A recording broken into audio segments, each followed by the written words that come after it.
So in adding the greenery, what we want to do is create a whole bunch of French knots, and you can do big knots, little knots.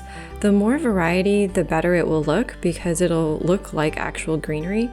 So you're going to see here, I'm just going to make a whole bunch of French knots and pile them all into each other and just make it look really nice and full, and snuggle the knots into each other.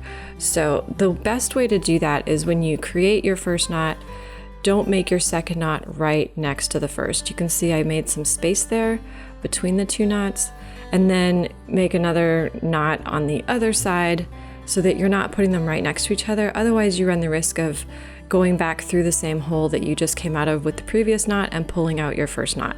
So if you just kind of go back and forth on the pot and slowly fill it in, one, it's easier because you won't undo your knots, and two, it'll look better because you can kind of step back, look at it, see where the placement of a knot would look natural and not rigid and like a hard line.